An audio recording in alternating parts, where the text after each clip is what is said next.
Quarter 1 ਦਾ ਇਹ show ਕਰ ਰਿਹਾ ਹੈ ਕਿ ਐਵਰੇਜ ਕਾਉਂਡੋ ਰੈਂਟਲ ਪ੍ਰਾਈਸ ਉਸ ਹਿਸਾਬ ਨਾਲ ਵੱਧ ਰਿਹਾ ਹੈਗਾ। ਇੱਕ ਇਹ ਕਾਰਨ ਹੈਗਾ ਕਿਉਂਕਿ ਜਿਹਨੂੰ ਕਹਿੰਦੇ ਨੇ ਸਕੇਸਿਟੀ of the ਕਾਉਂਡੋ in the market, ਕਿਉਂਕਿ ਕਾਉਂਡੋ ਇੱਕ ਐਸੀ ਚੀਜ਼ ਹੈ ਜਿਹੜੀ ਕਿ ਹੁਣ ਵੀ ਅਫੋਰਡੇਬਲ ਹੋ ਰਹੀ ਹੈ ਘਰ ਦੇ ਬਜਾਏ, ਤੇ ਉਹ ਰੈਂਟ ਜਿਹੜਾ ਹੈਗਾ ਉਹ ਉਸਨੇ ਡਰਾਈਵ ਕੀਤਾ ਹੈ ਉੱਤੇ ਨੂੰ। ਫॉर एग्जांपल 1 ਬੈਡਰੂਮ ਜਿਹੜਾ ਹੈਗਾ ਉਹ 15% ਦੇ ਕਰੀਬ ਜੰਪ ਹੋਇਆ ਹੈਗਾ in 1 year and 2 bedroom 9.2%। It went up to average 3100 something.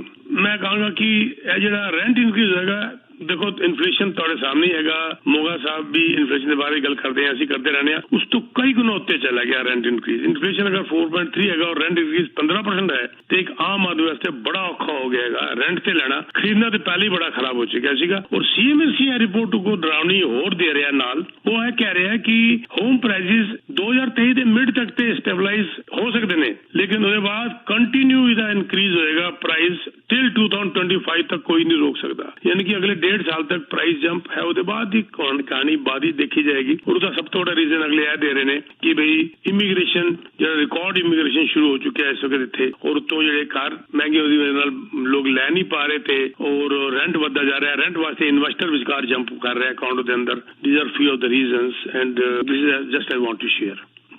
ਜੀ ਬਿਲਕੁਲ, ਇਹਦੇ ਨਾਲ ਪੰਕਜ ਜੀ ਦਾ ਸਵਾਗਤ ਵੀ ਕਰ ਲਈਏ, ਫਿਰ ਸਾਡੀ ਗੱਲਬਾਤ ਜਾਰੀ ਹੈ। ਜੀ ਪੰਕਜ ਜੀ ਵੈਲਕਮ, ਰੇਡੀਓ ਹੈ ਤੇ ਤੁਹਾਡਾ ਸਵਾਗਤ ਹੈ sir. Thank you very much Gurdeep ਜੀ, ਤੇ ਮੇਰੇ ਤਰਫੋਂ ਸਭ ਨੂੰ ਗੁੱਡ ਆਫਟਰਨੂਨ। ਵੈਸੇ ਇਕਨੋਮਿਕਸ ਦੇਖਿਆ ਜਾਵੇ ਤਾਂ ਬੇਸਿਕਲੀ ਅਸੀਂ ਯੂਐਸ ਦੇ ਇੰਟਰਸਟ ਰੇਟ ਦੀ ਵੇਟ ਕਰ ਰਹੇ ਹਾਂ ਐਂਡ ਹੋਰ ਕਈ ਨਿਊਜ਼ ਨੇ ਜਿਹੜੀ ਅੱਜ ਵੈਸੇ ਉਹਨਾਂ ਨੇ 2 ਵਜੇ ਤੋਂ ਬਾਅਦ ਅਨਾਉਂਸ ਕਰਨਾ, ਜਿਹੜਾ ਕਿ ਉਹਨਾਂ ਨੇ 0.25 ਵਧਾਉਣ ਦੀ ਪੂਰੀ ਉਮੀਦ ਹੈਗੀ ਹੈ ਸਾਨੂੰ। ਔਰ ਬਾਕੀ ਇਕਨੋਮਿਕ ਨਿਊਜ਼ ਦੇਖੀਆਂ ਜਾਣ ਤਾਂ ਸਾਰੇ ਅਸੀਂ ਗਰੋਸਰੀ ਦੇ ਪ੍ਰਾਈਸਿਸ ਨੂੰ ਰੋ ਰਹੇ ਹਾਂ, ਲੇਕਿਨ ਲੌਬਲਾਸ ਦਾ ਪ੍ਰੋਫਿਟ ਜਿਹੜਾ ਹੈ Q1 ਦਾ 418 ਮਿਲੀਅਨ ਆਇਆ ਹੈ। ਸੋ ਟਿਮ ਹਾਰਟਨ ਦਾ ਪ੍ਰੋਫਿਟ ਇਨਕਰੀਜ਼ ਹੋਇਆ ਹੈ। ਅਰਿਸਟੀਆ ਲਗਜ਼ਰੀ ਬ੍ਰਾਂਡ ਹੈ, ਉਹਦਾ ਪ੍ਰੋਫਿਟ ਇਨਕਰੀਜ਼ ਹੋਇਆ ਹੈ। ਕੈਨੇਡੀਅਨ ਟਾਇਰ ਨੇ ਲਗਭਗ 10 ਲੋਕੇਸ਼ਨ ਜਿਹੜੀਆਂ ਬੈਡ ਬਾਥ ਐਂਡ ਬਿਯੋਂਡ ਦੀਆਂ ਲੀਜ਼ ਤੇ ਲੈ ਲਿੱਤੀਆਂ ਨੇ, ਉਹ ਕਿਉਂਕਿ ਉਹ ਬੈਂਕਰਪਸੀ ਚਲਾ ਗਿਆ ਸੀਗਾ। ਸੋ ਕੈਨੇਡੀਅਨ ਟਾਇਰ ਹੋਰ ਖੁੱਲਣ ਵਾਲੇ ਨੇ। ਸੋ ਸਾਰੀ ਜਗ੍ਹਾ ਤੇ ਪ੍ਰੋਫਿਟ ਤੇ ਐਕਸਪੈਂਸ਼ਨ ਦਿਖਦੀਆਂ ਪਈਆਂ ਨੇ।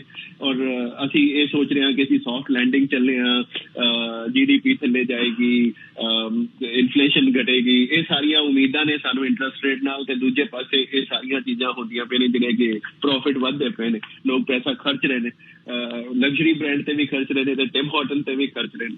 ਸੋ ਦੇਖਦੇ ਹਾਂ, ਇਹ ਬੜਾ ਹੀ ਮੁਸ਼ਕਿਲ ਸਿਚੁਏਸ਼ਨ ਖੜੀ ਹੁੰਦੀ ਜਾ ਰਹੀ ਹੈ ਮੇਰੇ ਖਿਆਲ ਸਾਰੇ ਬੈਂਕਸ ਵਾਸਤੇ, ਦੁਨੀਆ ਦੇ ਬੈਂਕਸ ਵਾਸਤੇ ਮੈਂ ਕਹਾਂਗਾ, ਕਿਉਂਕਿ ਸੈਂਟਰਲ ਬੈਂਕ ਨੇ ਜਿਹੜੇ ਇੰਟਰਸਟ ਰੇਟ ਕੰਟਰੋਲ ਕਰਦੇ ਨੇ।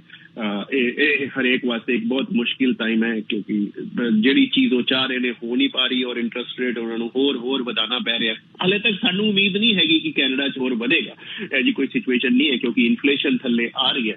ਲੇਕਿਨ ਜਿਸ ਤਰ੍ਹਾਂ ਦੇ ਪ੍ਰੋਫਿਟ ਦਿਖਦੇ ਪਏ ਨੇ ਸਾਨੂੰ ਇਹਨਾਂ ਕੰਪਨੀਆਂ ਦੇ, ਇਹਦੇ ਸਾਨੂੰ ਸਿੱਧਾ ਲੱਗਦਾ ਪਿਆ ਕਿ yes people are still spending money.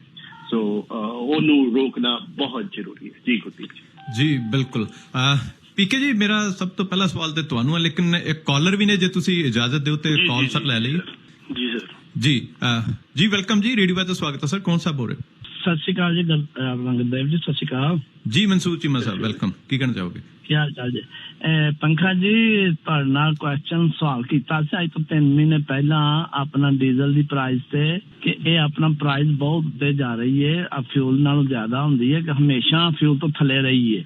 ਤੇ ਤੁਸੀਂ ਉਹਦਾ ਜਵਾਬ ਦਿੱਤਾ ਹੈ ਕਿ ਯੂਜ਼ਿੰਗ ਤੇ ਡਿਪੈਂਡ ਕਰਦਾ ਕਿ ਕਿੰਨੀ ਯੂਜ਼ਿੰਗ ਜੋ ਹਿਸਾਬ ਨਾਲ ਪ੍ਰਾਈਸ ਵੱਧਦੀ ਹੈ।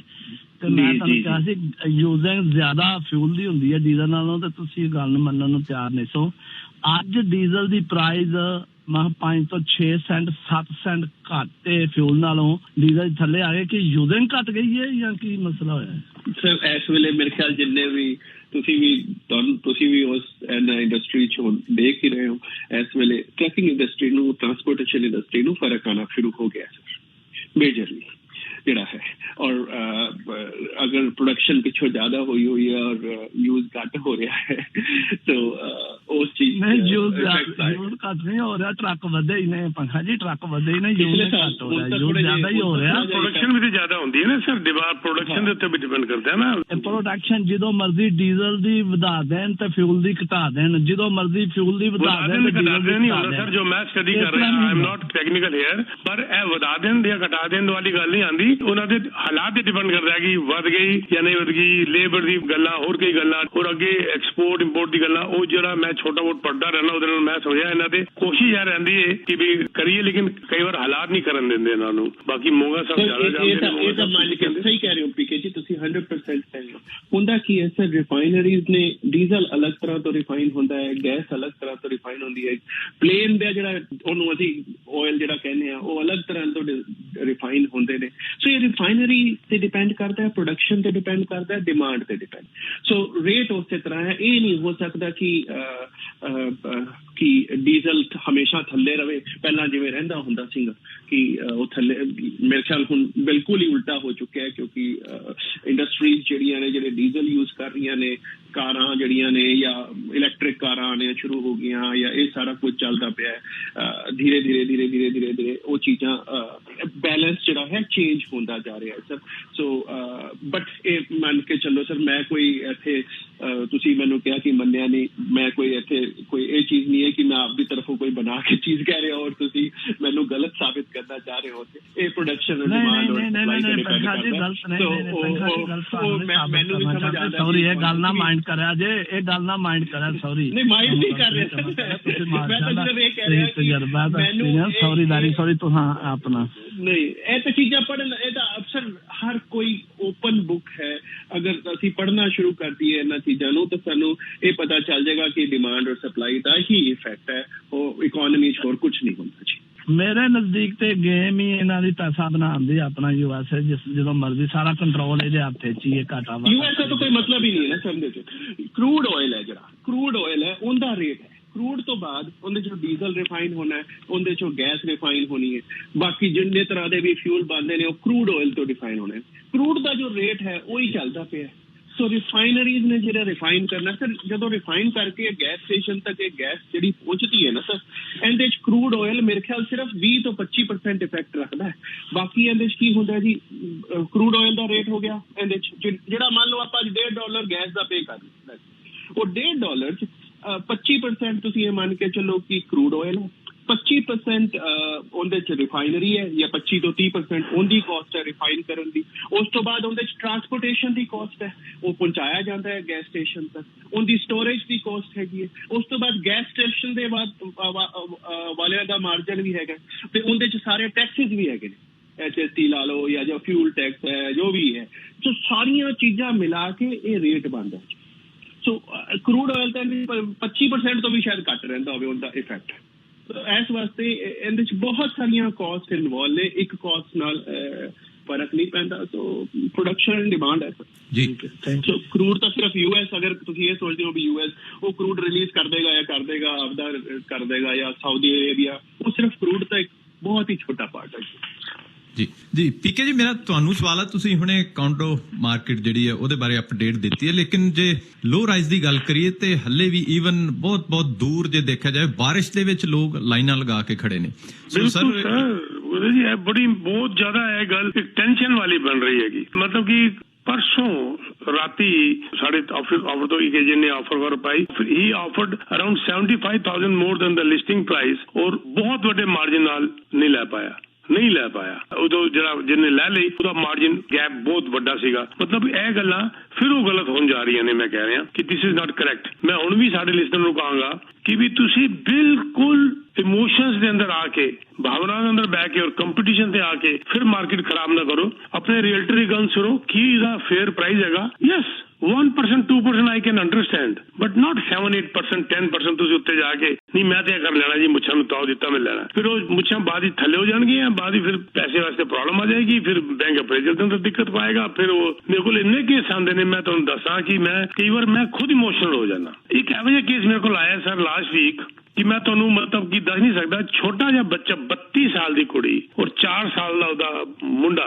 ਕਿਉਂਕਿ ਉਹ ਪੇਮੈਂਟ ਨਹੀਂ ਕਰ ਪਾ ਰਹੇ ਸੀਗੇ, ਦਿੱਕਤ ਹੀ ਆ ਗਏ। ਬੈਂਕ ਨੇ ਅਪਰੇਜ਼ਲ ਜੋ ਵੀ ਕੀਤੀ ਉਲਟਾ ਸਿੱਧਾ ਕੀਤੀ और उन्होंने गलत तरीके नाल या प्राइवेट मॉर्गेज ले ली, किस्त नहीं दे पाए। ਉਹਦੇ ਹਸਬੰਡ ਨੇ ਸੁਸਾਈਡ ਕਰ ਲਈ, ਹੀ ਡਾਈਡ। और ਉਹਨੂੰ ਉਹਦਾ ਬ੍ਰਦਰ ਨਾਲ ਲੈ ਕੇ ਮੇਰੇ ਕੋਲ ਆ ਕੇ ਬੈਠਾ ਹੈ ਔਰ ਸ਼ੀ ਵਾਸ ਕ੍ਰਾਈਂਗ ਲਾਈਕ ਐਨੀਥਿੰਗ ਕਿ ਮੈਂ ਖੁਦ ਇਮੋਸ਼ਨਲ ਹੋ ਗਿਆ। ਇਹ ਕਿਉਂ ਕੀਤਾ ਜਾਂਦਾ ਹੈ? ਇੰਨੀ ਕਿਹੜੀ ਜ਼ਬਰਦਸਤ ਉਹਨੂੰ ਆਫਤ ਆ ਗਈ ਹੈ ਕਿ ਤੁਸੀਂ ਮਕਾਨ ਓਵਰ ਪ੍ਰਾਈਸ ਜਾ ਕੇ ਲੈ ਲਓ, ਫਿਰ ਤੁਹਾਡੇ ਕੋਲ ਡਾਊਨ ਪੇਮੈਂਟ ਨਾ ਹੋਏ, ਫਿਰ ਤੁਸੀਂ ਬੀ ਲੈਂਡਰ ਕੋਲ ਦੌੜ ਜਾਓ, ਫਿਰ ਜਾਂ ਬੀ ਵੀ ਨਹੀਂ ਮਿਲਿਆ ਤੇ ਪ੍ਰਾਈਵੇਟ ਲੈਂਡਰ ਕੋਲ ਦੌੜ ਜਾਓ, ਫਿਰ ਸੁਸਾਈਡ ਕਰਨ ਤੱਕ ਦੀ ਨੌਬਤ ਆ ਜਾਏ। ਉਹ ਕੁੜੀ ਨੂੰ ਮੈਂ ਸੰਭਾਲ ਨਹੀਂ ਸਕਿਆ। ਮੈਨੂੰ ਇਸ ਤਰ੍ਹਾਂ ਲੱਗਿਆ ਕਿ ਫਰਮ ਪਾਕਿਸਤਾਨ ਮੇਰੇ ਸਾਹਮਣੇ सामने कुड़ी छोटी जी बैठी थी, मैंने सुन लगा मेरी बेटी बैठी हुई है। उसी वक्त उन्होंने मैं प्यार किया, उन्होंने क्या बेटे तेरी रोटी खाण ਨੂੰ पैसा नहीं हैगा, तेन $1000 महीना मेरे को जाएगा जब तक तेरे मकान की घर की सैटलमेंट नहीं हो जाती, तेरी रोटी नहीं, तेन रोटी तो तू नहीं जानी चाहिए। मतलब ਇਹੋ ਜਿਹੀ ਗੱਲਾਂ ਹੋ ਜਾਂਦੀਆਂ ਨੇ ਕਿ ਅਸੀਂ ਲੋਕ ਇੰਨੇ ਇਮੋਸ਼ਨਲ, मतलब मेरी शाम खराब हो गई, मेरी रात खराब हो गई उन्होंने बच्चे ਨੂੰ मिल के। ਤੇ मतलब ਇਹ ਜਿਹੜੀ ਗੱਲਾਂ ਨੇ ਕਿ ਵੀ ਮੈਂ ਮਲਟੀਪਲ ਆਫਰ ਲਾ ਲਾਂਗਾ, ਮੈਂ ਛੱਡਾਂਗਾ ਨਹੀਂ, ਔਰ ਕੋਈ ਗੱਲ ਨਹੀਂ 50000 ਰੋਡ ਦੇ ਦੇ ਸਾਡੇ। ਇੱਕ ਤੇ ਰੀਅਲਟਰ ਗਲਤ ਨੇ ਜੋ ਇਹ ਗੱਲ ਬੋਲ ਰਹੇ ਨੇ, ਔਰ ਇੱਕ ਸੁਣਨ ਵਾਲੇ ਉਹਨਾਂ ਦੀ ਗੱਲ ਮੰਨਣ ਵਾਲੇ ਗਲਤ ਨੇ।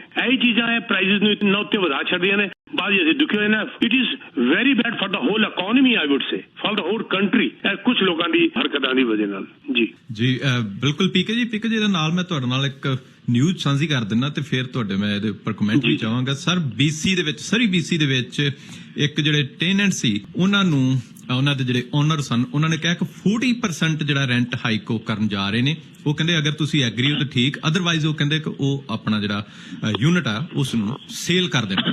ਸਰ ਉਹ ਜਿਹੜੀ ਲੇਡੀ ਹੈ ਜਿਨ੍ਹਾਂ ਨੂੰ ਇਹ ਕਿਹਾ ਗਿਆ ਉਹ ਬਿਲਕੁਲ ਪੈਨਸ਼ਨ ਦੇ ਉੱਪਰ ਨੇ, 2100 ਉਹਨਾਂ ਨੂੰ ਪੈਨਸ਼ਨ ਮਿਲ ਰਹੀ ਹੈ ਤੇ ਉਹ ਪਹਿਲਾਂ 1000 ਕਿਰਾਇਆ ਦੇ ਰਹੇ ਸਨ ਤੇ ਉਹ ਕਿਰਾਇਆ ਹੁਣ ਅਰਾਊਂਡ 1500 ਦੇ ਕਰੀਬ ਉਹਨਾਂ ਦੇ ਓਨਰ ਨੇ ਕਿਹਾ ਕਿ ਤੁਹਾਨੂੰ ਕਰਨਾ ਪਏਗਾ, ਅਦਰਵਾਈਜ਼ ਉਹ ਕਹਿੰਦੇ ਯੂਨਿਟ ਹੀ ਸੋਲਡ ਕਰ ਦੇਣਗੇ।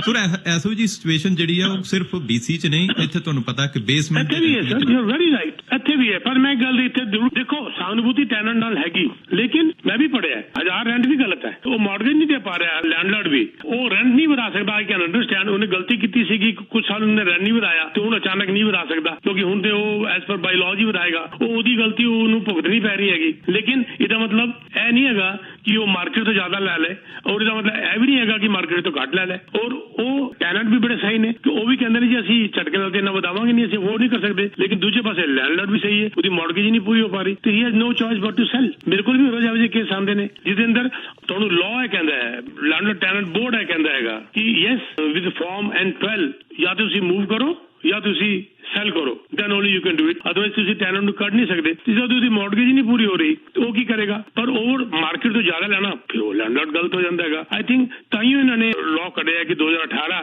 ਤੇ ਬਾਅਦ ਜਿਹੜੇ ਘਰ ਬਣੇ ਨੇ ਉਹਦੇ ਉੱਤੇ ਇਹ ਲੈਂਡਲॉर्ड ਟੈਨੈਂਟ ਬੋਰਡ ਦਾ ਜਿਹੜਾ ਹੈਗਾ ਉਹ ਰੂਲ ਲਾਗੂ ਨਹੀਂ ਹੁੰਦਾ ਕਿਉਂਕਿ ਉਹ ਮਾਰਕੀਟ ਜ਼ਿਆਦਾ ਤੇਜ਼ ਵੱਧ ਰਹੀ ਹੈ ਔਰ ਮਕਾਨ ਇੰਨੇ ਜ਼ਬਰਦਸਤ ਮਹਿੰਗੇ ਹੋ ਗਏ ਉਹਦੇ ਦੇ ਬਾਅਦ ਕਿ ਲੈਂਡਲॉर्ड ਅਫੋਰਡ ਨਹੀਂ ਕਰ ਪਾ ਰਿਹਾ। ਜੀ ਸਾਡੇ ਨਾਲ ਕਾਲਰ ਵੀ ਨੇ, ਦੇਖਦੇ ਹਾਂ ਕੀ ਕਹਿਣਾ ਚਾਹੁੰਦੇ ਜੀ। ਵੈਲਕਮ ਜੀ, ਰੇਡੀਓ ਤੇ ਸਵਾਗਤ ਹੈ ਸਰ। ਕੌਣ ਸਾਹਿਬ ਬੋਲ ਰਹੇ? गुड जी, सत श्रीकाल जी। जी सत श्रीकाल। ये मैंने ये पूछना है मोगा साहब से, मोगा साहब और सवरवाल जी दोनों से। अब तो देखिए पहले अमोर्टाइजेशन 25 साल होता था, फिर उसको 30 किया, फिर उसको 35 किया, 40 किया, तो करते करते तो वो बंदा पूरा करते करते तो बंदा ही पूरा हो जाएगा। उसके बाद वो फाइनेंशियल प्लानिंग क्या करेगा और कैसे करेगा, राइट? और 70% से पता नहीं कितना ज्यादा इंटरेस्ट पे करना पड़ेगा, तो ये कैसे सिलसिला चलेगा जी? यही मेरा सवाल है। Thank you so much. Mohan ji पहले मैं जवाब दे दूं? जी आप दीजिए, पहले आप जी, क्योंकि मेरे बिल्कुल घर से मुतल्लिक है, मेरे रियल एस्टेट से मुतल्लिक है। सर पहली बात तो ये है कि ये टेम्परेरी रिलीफ है, ये रूल बना ही नहीं है कि आप 35 साल 40 साल तक लेके जाओगे। ये टेम्परेरी रिलीफ दिया है कि भी अगर आप प्रॉब्लम में जा रहे हैं तो आपको टेम्परेरी बचाया जा रहा है कि आपकी किस्त कम हो जाए। तो ये तो वही नहीं है कि उन्होंने 40 साल के लिए कर दिया अमोर्टाइजेशन सबके लिए, नो, ये टेम्परेरी रिलीफ दिया है, पहली बात। नंबर 2, मैंने पिछले हफ्ते ये बात की थी, ये चीज जो की है ये टेम्परेरी रिलीफ तो दे रही है पर on the whole long run के ऊपर ये जो बायर है या जिसने मॉर्गेज ली हुई है उसके लिए बहुत गलत है। उनका कर्जा और बढ़ रहा है। देखो 6% ब्याज को अगर तुम डिले कर रहे हो, मल्टीप्लाई कितनी फास्ट होता है। मैं एक बार अक्सर कहा करता हूँ रूल ऑफ 72, वो लगने के बाद कितना जबरदस्त ये मल्टीप्लाई करता है, उनको पता ही नहीं चलता, कर्जा बढ़ जाता है, अभी ब्याज ही ब्याज में अगले बैठे रह जाते हैं। और दूसरी बार बैंकों को जैसे इनको टेम्परेरी रिलीफ मिला ना, तो बैंकों को भी टेम्परेरी बेनिफिट हो रहा है, वो बड़े खुश है, बेनिफिट हो रहा है। बैंक भी अंदर से जानते हैं कि लॉन्ग टर्म के अंदर उनको भी नुकसान होने जा रहा है।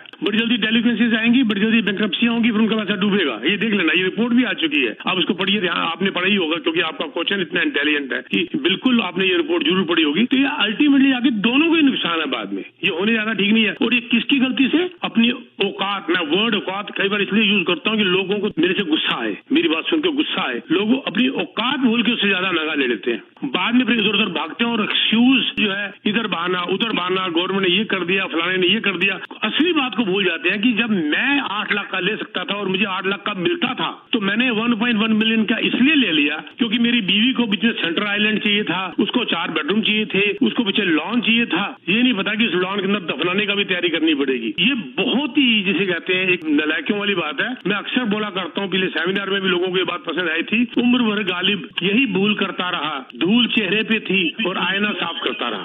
अपने आप को सुधारो पहले। जी पीके जी कंटिन्यू करो।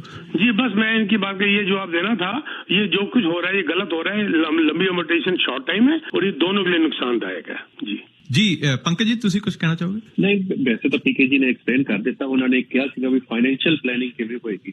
सर फाइनेंशियल प्लानिंग अगर एक चीज है ही नहीं, पीके जी ने जिवें क्या है कि 30 साल दी है 40 साल दी है, मैं वापस 25 साल पे आ जाना है, टेम्परेरी रिलीफ है। तो फाइनेंशियल प्लानिंग तक मैं एक चीज कहना होना कि मेरे नाल आके बैठ जाओ, पैसा मैं तुहानू दिखा देंगा, तुहाडे कोल हैगा। जिहड़ी उस स्कोशिया बैंक दी लाइन है, you are richer than you think, तो पैसा हर एक को निकल के 90% लोग मैं मेरे सामने ਜਿਹੜੇ ਆ ਕੇ ਬੈਠਦੇ ਨੇ, ਪੈਸਾ ਉਹਨਾਂ ਕੋਲ ਨਿਕਲੇ ਆਂਦਾ, ਉਹਨਾਂ ਦੇ ਖਰਚੇ ਇਸ ਤਰ੍ਹਾਂ ਦੇ ਹੁੰਦੇ ਨੇ ਕਿ ਉਹ ਫालतू ਦੇ ਕਿਤੇ ਹੁੰਦੇ ਨੇ। तो उन्होंने सानू बजट बनाना बहुत जरूरी है, उस बजट के हिसाब नाल चलना बहुत जरूरी है। तो सेविंग होंदी है, रिटायरमेंट प्लानिंग होंदी है, और मैं करके दिखा सकता जी रिटायरमेंट प्लानिंग तुहाडी अगर कोई भी करना चाह रहा है तो मेरे नाल आके। सर मेरे को आके बैठते ने 75,000 इनकम कहते जी असं 20,000 महीने प्लान किया हुआ, पिछले 2 साल तो जोड़ रहे हैं। 1,10,000 इनकम वाले मेरे को फैमिली आई है, बड़ी जबरदस्त खूबसूरत हैंडसम हंसते मुस्कुराती फैमिली आई है, 0 मॉर्गेज ऑन द हाउस। कहते जी कसम खाती हुई सी ਅਸੀਂ ਕੱਟ ਖਾਵਾਂਗੇ, मतलब कि ਕੱਟ ਹੰਡਾਵਾਂਗੇ, ਕੱਪੜੇ ਕੱਟ ਲਾਂਗੇ, ਘੁੰਮਾ ਫਿਰ ਕੱਟ, ਪਹਿਲੇ ਅਸੀਂ ਕਰਜ਼ਾ ਉਤਾਰਨਾ ਹੈਗਾ, ਉਮਰ 50 ਸਾਲ ਵੀ ਨਹੀਂ ਪੂਰੀ ਅਜੇ। ਮਤਲਬ ਇਹ ਪਲੈਨਿੰਗ ਜਿਹੜੀ ਹੁੰਦੀ ਹੈ ਨਾ ਉਹ ਬਹੁਤ ਜ਼ਰੂਰੀ ਹੈ। ਅਸੀਂ ਸ਼ਾਰਟ ਟਰਮ ਦੇ ਚੱਕਰ ਵਿੱਚ ਲੌਂਗ ਟਰਮ ਗਵਾ ਬੈਠਨੇ ਆ, ਔਰ ਸ਼ਾਰਟ ਟਰਮ ਜਿਹੜਾ ਹੈਗਾ ਇਹ ਸ਼ਾਰਟ ਟਰਮ ਨਾ ਹੀ ਸ਼ਾਰਟ ਟਰਮ ਹੈਗਾ, ਲੌਂਗ ਟਰਮ ਪੂਰੀ ਜ਼ਿੰਦਗੀ ਹੈ, ਪੂਰੀ ਜ਼ਿੰਦਗੀ ਅਗਲੀ ਅਸੀਂ ਬਰਬਾਦ ਕਰ ਛੱਡਨੇ ਆ ਅਸੀਂ ਸ਼ਾਰਟ ਟਰਮ ਦੇ ਚੱਕਰ ਵਿੱਚ। ਇਹ ਜਿਹੜਾ ਹੈਗਾ ਔਰ ਫਿਰ ਘਰ ਦੇ ਅੰਦਰ देखो ਹੁਣ लेटेस्ट रिपोर्ट की आई हैगी कि ਹੁਣ ਉਹ ਜਨਰੇਸ਼ਨਸ ਮਲਟੀ ਜਨਰੇਸ਼ਨ ਹੋਮਸ ਦੇ ਰਿਵਾਜ ਸ਼ੁਰੂ ਹੋ ਚੁੱਕਿਆ ਹੈਗਾ। ਕਿਉਂ? ਮਜਬੂਰੀ। ਮਲਟੀ ਜਨਰੇਸ਼ਨ ਹੋਮ ਦੇ ਅੰਦਰ ਦਾ ਰਿਵਾਜ ਸ਼ੁਰੂ ਹੋ ਗਿਆ, मतलब दादी भी उत्थे रह रही है, मापे भी उत्थे रह रहे हैं और ग्रैंड किड्स भी उत्थे रह रहे हैं। क्या मजे वाली गल है, हालात ही उत्थे आ रहे हैं वेस्टर्न कंट्रीज के अंदर। फिर माहौल शुरू हो चुका क्योंकि अगले लाइन किराए भी नहीं दे पा रहे। जब किराए नहीं दे पा रहे थे मजबूरों ने मल्टी जनरेशन फैमिली का रिवाज शुरू हो गया, which is very good. I would say हर चीज अपने आप कोई ना कोई चीज एक चंगा रिजल्ट लेके आंदी है। ਮੈਨੂੰ ਲੱਗਦਾ ਇਹੀ ਚੰਗਾ ਹੋ ਰਿਹਾਗਾ ਔਰ ਲੋਕੀ ਸੰਭਲਣਗੇ, ਖਰਚਾ ਢੰਗ ਨਾਲ ਕਰਨਗੇ ਔਰ ਹਾਲਾਤ ਹੀ ਉਹਨਾਂ ਨੂੰ ਸਿਖਾਣਗੇ। ਮੈਂ ਤੇ ਕਹਾਂਗਾ ਜੀ ਠੀਕ ਹੈ ਜੀ। ਵੈਸੇ ਤੁਸੀਂ ਗੱਲ ਤਾਂ ਸਹੀ ਕਹੀ ਹੈ, ਕਿਉਂਕਿ ਜਿਵੇਂ ਫਾਈਨੈਂਸ਼ੀਅਲ ਪਲੈਨਿੰਗ ਕੋਈ ਵੀ ਮੇਰੇ ਨਾਲ ਆ ਕੇ ਬੈਠਦਾ ਨਾ, ਮੇਰੀਆਂ ਦੋ ਚੀਜ਼ਾਂ ਸਭ ਤੋਂ ਪਹਿਲੇ ਮੇਰੀ ਦੋ ਥੋਟ ਹੁੰਦੀਆਂ ਨੇ ਉਸ ਬੰਦੇ ਬਾਰੇ ਕਿ ਮੈਂ ਇਹਦਾ ਘਰ ਪ੍ਰਿੰਸੀਪਲ ਕਰ ਕਿਵੇਂ ਪੇ ਕਰਵਾਵਾਂ ਤੇ ਇਹਦੇ ਵਾਸਤੇ ਪੈਸਾ ਕਿਵੇਂ ਜੋੜੀਏ ਤਾਂ ਕਿ ਇਹ ਆਰਾਮ ਨਾਲ ਬਹਿ ਕੇ ਇੰਜੋਏ ਕਰ ਸਕੇ। समुद्र के किनारे बहना तो समुद्र के किनारे बैठे, चाहे बर्फ से बह के फिशिंग करनी है तो बर्फ से बह के फिशिंग करे। मेरी ये प्लानिंग होंदी है, मैं उस दिमाग नाल सोच के उन्हां दी काम करदा जी। सर ਤੁਸੀਂ ਦੇਖੋ ਉਹਨੇ ਕਿੰਨਾ ਚੰਗਾ ਜਵਾਬ ਦਿੱਤਾ ਸੀਗਾ ਇਹ ਭਾਈ ਸਾਹਿਬ ਨੇ ਜਿਹੜਾ ਗੱਲ ਕੀਤੀ ਸੀਗੀ, to you are richer than what you think. ਅਸੀਂ ਕਹਿੰਦੇ ਸਾਡੇ ਕੋਲ ਤੇ ਪੈਸਾ ਆਈ ਨਹੀਂ, ਅਸੀਂ ਕਿਸ ਤਰ੍ਹਾਂ ਸੇਵ ਕਰੀਏ, ਹੈਗਾ ਪਰ ਤੁਸੀਂ ਜਾਂ ਤੇ ਉਹਦੇ ਵੱਲ ਧਿਆਨ ਨਹੀਂ ਦੇਣਾ ਚਾਹੁੰਦੇ। ਮੈਨੂੰ ਪਤਾ ਹੈ ਮੇਰੇ ਕਈ ਕਲਾਇੰਟ ਜਾਂ ਸਾਡੇ ਦੋਨਾਂ ਦੇ ਕਈ ਕਲਾਇੰਟ ਜਿਨ੍ਹਾਂ ਨੂੰ ਤੁਸੀਂ ਸਿਰਫ $200 ਮਹੀਨੇ ਨਾਲ ਸ਼ੁਰੂ ਕਰਵਾਇਆ ਸੀਗਾ। ਸਰ ਤੁਹਾਨੂੰ ਪਤਾ ਹੀ ਹੈ, ਮੈਂ ਨਾਂ ਨਹੀਂ ਲੈਣਾ ਚਾਹੁੰਦਾ। $200 ਤੁਸੀਂ ਕਿਹਾ ਸੀ सीधा इतना जोड़ लो, अगला $200 महीना जोड़ते अगला $200 हफ्ते ते आ चुका है ਤੁਹਾਡੇ ਕੋਲ और वीकली हफ्ते ते आने के बाद ਉਹਦੇ ਕੋਲ ਕਿੰਨਾ ਪੈਸਾ ਜੁੜ ਚੁੱਕਿਆ ਹੈ। ਹੁਣ ਅਗਲਾ ਪ੍ਰਾਪਰਟੀ ਲੈਣ ਦੀ ਸੋਚ ਰਿਹਾ ਹੈ। ਤੁਸੀਂ ਸਮਝ ਗਏ ਹੋਗੇ ਮੈਂ ਜਿੱਦੀ ਗੱਲ ਕਰ ਰਿਹਾ। ਬਿਲਕੁਲ ਮੈਂ ਸਮਝ ਗਿਆ ਹੈ ਤੇ ਹੁਣ ਪ੍ਰਾਪਰਟੀ ਲੈਣ ਦੀ ਗੱਲ ਕਰ ਰਿਹਾ। How he started only $200 a month। ਅਗਰ ਇੱਕ ਬੰਦਾ ਕਹਿੰਦਾ ਹੈ ਕਿ ਮੇਰੀ ਸੈਲਰੀ 4,000 ਹੈ ਸਿਰਫ 3800 ਨਹੀਂ ਮੰਨ ਸਕਦਾ ਹੈਗਾ, ਪਰ ਨਹੀਂ ਉਹ ਜਿਹੜੀ ਸ਼ਾਰਟ ਟਰਮ ਜਿਹੜੀ ਖੁਆਇਸ਼ਾਂ ਨੇ ਨਾ ਉਹਨੂੰ ਲੌਂਗ ਟਰਮ ਪਲੈਨਿੰਗ ਕਰਨ ਹੀ ਨਹੀਂ ਦੇ ਰਹੀਆਂ। ਔਰ ਜਿਸ ਕੋਲ ਤਾਂ ਤੁਹਾਡੇ ਕੋਲ ਜਾ ਕੇ ਬੈਠਣਗੇ, ਜਿਸ ਤਰ੍ਹਾਂ ਮੈਂ ਵੀ ਕਦੀ ਤੁਹਾਡੇ ਕੋਲ ਬੈਠਾ ਸੀ 10 ਸਾਲ ਪਹਿਲੇ ਔਰ ਤੁਸੀਂ ਮੇਰਾ $800 ਵੀਕਲੀ ਫਿਕਸ ਕੀਤਾ ਸੀ, ਉਸ ਕੋਲ ਸ਼ਾਇਦ 400 ਕੀਤਾ ਸੀ, ਸ਼ਾਇਦ ਮੈਨੂੰ ਯਾਦ ਹੈ। ਫਿਰ ਤੁਸੀਂ $800 ਵੀਕਲੀ ਕੀਤਾ, ਫਿਰ ਤੁਸੀਂ ਬਾਅਦ ਤੁਸੀਂ ਦੋਨਾਂ ਦਾ 800 ਕਰਤਾ ਮੇਰੀ ਵਾਈਫ ਦਾ। ਤੇ ਉਹ ਪਲੈਨਿੰਗ ਜਿਹੜੀ ਸੀ 10 ਸਾਲ ਤੋਂ ਚੱਲ ਰਹੀ ਨਾ ਸਰ। ਤੇ ਅਸੀਂ ਚਾਹੁੰਦੇ ਹਾਂ ਕਿ ਅੱਜ ਕਰੀਏ ਪਲੈਨਿੰਗ, ਕੱਲ ਸਾਨੂੰ ਰਿਜ਼ਲਟ ਆ ਜਾਏ, ਉਹ ਕਦੇ ਵੀ ਨਹੀਂ ਹੋ ਸਕਦਾ। ਜੀ ਜੀ ਪੀਕੇ ਜੀ ਸਾਡੇ ਨਾਲ ਕਾਲਰ ਵੀ ਨੇ ਥੋੜੇ ਜਿਹੇ ਨਾਲ ਉਹਨਾਂ ਨੂੰ भी लेंगे जी नसीब जी वेलकम जी, स्वागत है। की कहना चाहोगे? हेलो मोगा साहब से मैंने पूछा था ये first time home buyer saving account कब से स्टार्ट हो रहा है? हो चुका सर, 2 बैंकों ने शुरू कर दिया जी इसका, नेशनल बैंक ने और आरबीसी ने तो शुरू कर दिया जी। दोनों बाकी बैंक भी कह रहे हैं, बीमो की रिपोर्ट आई है कि ये अभी मई के एंड तक शुरू कर देंगे, स्कॉशिया की भी अभी रिपोर्ट आई है, लेकिन इसके ऊपर जो ऑलरेडी काम शुरू हो चुका है वो नेशनल बैंक और आरबीसी दोनों ने कर दिया। दोनों ने कर दिया और ये दिसंबर तक जाते जाते मेरे ख्याल सारे बैंक और सारी इंश्योरेंस कंपनियां शुरू कर चुकी हैं। दूसरा ये क्वेश्चन पूछना था कि आप RRSP और ये वाला अकाउंट दोनों खोल सकते हैं एक टाइम में? दोनों का यूज कर सकते हैं? बिल्कुल खोल सकते हैं। बल्कि ये दोनों अकाउंट यूज कर सकते हैं आप। हाँ, दोनों अकाउंट यूज कर सकते हैं। बिल्कुल फर्स्ट टाइम होम बायर करिए। बल्कि ये अकाउंट में तो बहुत ही अच्छी फैसिलिटी है सर, ये वाला जो खोलेगा क्योंकि इसमें क्या है, इसमें TFSA और RRSP का कॉम्बिनेशन बना दिया है उन्होंने। कॉम्बिनेशन कैसे बनाया है मैं पूरा एक्सप्लेन कर देता हूँ। आप जब जो भी मान, आप $8,000 डाल सकते हैं साल में। तो लेट्स से कि आपने $8,000 डाल दिया इस अकाउंट में जो फर्स्ट टाइम होम बायर का है, तो वो 8,000 पे अब आपको टैक्स नहीं भरना, जैसे आप RRSP में डाल के टैक्स नहीं भरते हैं उस पर, तो आपको टैक्स डिडक्शन मिलेगी 8,000 पे। और मजेदार बात क्या है, जब आपको इस निकलवाएंगे RRSP से, जब आप निकलवाते हैं किसी और रीजन के लिए, तो आप लोन लेते हैं, किसी और रीजन से निकलवाते हैं तो आपको टैक्स देना होता है जब रिटायरमेंट पे। इस अकाउंट से जब आप निकालेंगे तो कोई टैक्स भी नहीं देना है, तो आपने टैक्स डिडक्ट किया है 8,000 पे, और उसके बाद ये टैक्स फ्री बन गया है, टैक्स देना ही नहीं है। तो it's really really nice tool. और एक मोगा साहब 40,000 जो आपको इसके अंदर डालने के लिए मैक्सिमम लिमिट है, वो आपकी 60,000 बन जाती है देखा जाए तो। ज्यादा बन जाएगी सर, क्योंकि मिनिमम बात कर रहा हूँ, अगर आपका टैक्स ब्रैकेट अगर नीचे आए तो 60,000 बन जाती है, तो ये तो अगर टैक्स ब्रैकेट ऊपर तो और ज्यादा बन जाती है। बिल्कुल, ये तो बहुत अच्छी बात, और वो साथ में जुड़ रहा है और वो बढ़ भी तो रहा है, क्योंकि उसको मार्केट में लगा के बैठे हैं, जो भी है उसमें ग्रोथ जो भी आप दे रहे हैं वो भी है। So this is the tool, मेरे ख्याल हर बंदे को यूज करना चाहिए जिसके पास घर नहीं, हर पर्सन को यूज करना चाहिए। Fantastic tool. Okay, thank you very much. Thank you ji, बहुत शुक्रिया। ਨੈਕਸਟ ਕਾਲਰ ਸ਼ਾਇਦ ਡਿਸਕਨੈਕਟ ਹੋ ਗਿਆ ਦੁਬਾਰਾ, ਨਸੀਬ ਜੀ ਦਾ ਫੋਨ। ਸਰ ਅਗਰ ਤੁਸੀਂ ਗੱਲ ਕਰਨੀ ਤੁਸੀਂ ਕਾਲ ਕਰ ਸਕਦੇ ਹੋ, ਤੇ ਜਦੋਂ ਤੱਕ ਸਾਡੇ ਜਿਹੜੇ ਐਕਸਪਰਟ ਨੇ ਉਹ ਜਵਾਬ ਦੇ ਰਹੇ ਹੁੰਦੇ ਨੇ ਉਹਨੇ ਚਿਰ ਤੁਹਾਨੂੰ ਅਸੀਂ ਆਨ ਦੀ ਏਅਰ ਨਹੀਂ ਲੈ ਸਕਦੇ, ਸੋ ਜਸਟ ਤੁਹਾਨੂੰ ਥੋੜਾ ਜਿਹਾ ਵੇਟ ਕਰਨਾ ਪਏਗਾ। ਪੀਕੇ ਜੀ, ਮੇਰਾ ਇੱਕ ਸਵਾਲ ਇਨ ਜਨਰਲ ਮੈਂ ਗੱਲ ਕਰ ਰਿਹਾ। ਪੀਕੇ ਜੀ, ਮੈਂ ਐਗਜ਼ਾਮਪਲ ਲੈ ਕੇ ਤਾਂ ਨਹੀਂ ਗੱਲ ਕਰ ਸਕਦਾ ਕਿਸੇ ਦਾ ਨਾਮ ਲੈ ਕੇ, ਇਨ ਜਨਰਲ ਮੈਂ ਤੁਹਾਡੇ ਕੋਲ ਇੱਕ ਸਵਾਲ ਪੁੱਛਣਾ ਚਾਹੁੰਦਾ। ਅੱਜ ਕੋਈ ਨਵਾਂ ਇਮੀਗ੍ਰੈਂਟ ਕੈਨੇਡਾ 'ਚ ਆ ਰਿਹਾ ਜਾਂ ਪਹੁੰਚ ਚੁੱਕਿਆ, ਉਹਦੇ ਬਾਰੇ ਤੁਹਾਡੀ ਕੀ ਸੁਜੈਸ਼ਨ ਹੋਣਗੇ? ਸਰ, ਕਿਸੇ ਨੇ ਸਟਾਰਟ ਕਰਨਾ ਹੈ, ਮੈਂ ਦੇਖਿਆ ਕਿ ਹਮੇਸ਼ਾ ਜਿਹੜਾ ਨਵਾਂ ਹੁੰਦਾ ਨਾ ਇਮੀਗ੍ਰੈਂਟ ਹੁੰਦਾ, ਜਾਂ ਜਦੋਂ ਮੈਂ ਵੀ ਆਇਆ ਸੀ, ਗਾਈਡ ਕਰਨ ਦੀ ਬਜਾਏ, ਕਿਸੇ ਕੋਲ ਗਾਈਡੈਂਸ ਲੈਣ ਦੀ ਬਜਾਏ ਅਸੀਂ ਖੁਦ ਕੀ ਕਰਦੇ ਹਾਂ, ਬੜੇ ਸੋਹਣੇ ਘਰਾਂ ਨੂੰ ਦੇਖਣਾ ਸ਼ੁਰੂ ਕਰ ਦਿੰਦੇ ਹਾਂ, ਤੇ ਇਹ ਸੋਚਦੇ ਹੀ ਨਹੀਂ ਕਿ ਸਾਡੀ ਜਿਹੜੀ ਸ਼ੁਰੂਆਤ ਆ ਉਹ ਕਿੱਥੋਂ ਹੋਣੀ ਚਾਹੀਦੀ ਹੈ, ਅਫੋਰਡੇਬਿਲਟੀ ਹੈ ਜਾਂ ਕੀ ਹੈ। ਜਸਟ ਤੁਹਾਨੂੰ ਪਤਾ ਕਿ ਜਿਹੜੇ ਸਾਡੇ ਮੋਰਗੇਜ ਦੇ ਐਕਸਪਰਟ ਨੇ ਕਈ ਵਾਰ ਉਹ ਵੀ ਕਹਿ ਦਿੰਦੇ ਨੇ ਕੋਈ ਚੱਕਰ ਨਹੀਂ, ਤੁਹਾਡੀ ਮੋਰਗੇਜ ਕਰਾ ਦਾਂਗੇ, ਸਾਰਾ ਕੁਝ ਹੋ ਜਾਏਗਾ, ਤੁਸੀਂ ਜਿਹੜਾ ਆਪਣਾ ਬੇਸਮੈਂਟ ਰੈਂਟ ਕਰ ਦਿਓ, ਇਸ ਤਰ੍ਹਾਂ ਹੋ ਜਾਏਗਾ, ਉਸ ਤਰ੍ਹਾਂ ਹੋ ਜਾਏਗਾ।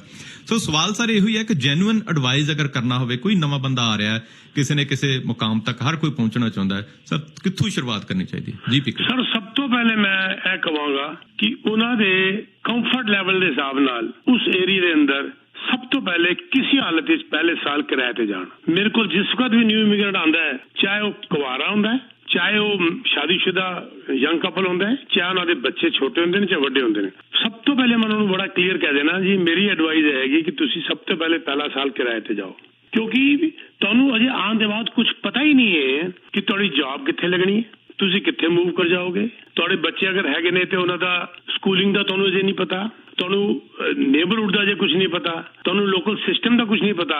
ਇਹ ਇੰਨੀ ਵੱਡੀ ਜ਼ਿੰਮੇਵਾਰੀ ਆਪਣੇ ਸਿਰ ਤੇ ਨਾ ਲਓ। ਪਲੱਸ ਤੁਹਾਡੀ ਅਗਰ ਇਨਕਮ ਵੀ ਨਹੀਂ ਹੈਗੀ ਤਾਂ ਠੀਕ ਹੈ, ਆਈ ਐਗਰੀ ਕਿ ਜਿਹੜਾ ਹੈਗਾ ਨਿਊ ਇਮੀਗ੍ਰੈਂਟ ਦੇ ਉੱਤੇ ਉਹ 35% ਡਾਊਨ ਦੇਣ ਨਾਲ ਤੁਹਾਨੂੰ ਬੈਂਕ 65% ਵਿਦਾਊਟ ਇਨਕਮ ਪ੍ਰੂਫ ਤੁਹਾਨੂੰ ਦੇ ਦਿੰਦਾ ਹੈ ਲੋਨ, ਬਟ ਦੈਟ ਡਜ਼ਨਟ ਮੀਨ ਕਿ ਯੂ ਗੋ ਹੈਡ। ਕਿਉਂਕਿ ਮੈਂ ਕਈ ਕੇਸਿਸ ਸ਼ੁਰੂ ਦੇਖੇ ਸੀ 15-20 ਸਾਲ ਪਹਿਲੇ ਕਿ ਉਹ ਇੱਥੇ ਹੁਣੇ ਘਰ ਖਰੀਦਿਆ, ਜੌਬ ਲੱਗੀ ਏਜੈਕਸ ਦੇ ਅੰਦਰ, ਯੱਬ ਪੈ ਗਿਆ ਰੋਜ਼ ਦੌੜਨਾ ਜਾਣਾ ਆਣਾ, ਜਾਂ ਵਾਈਫ ਦੀ ਕਿਧਰ ਹੋਰ ਲੱਗੀ ਇੱਕ ਈਸਟ ਔਰ ਹਸਬੈਂਡ ਦੀ ਲੱਗੀ ਵੈਸਟ, ਔਰ ਦਿੱਕਤ ਪੈ ਗਈ, ਰਹਿ ਰਹੇ ਨੇ ਨਾਰਥ ਵਿੱਚ।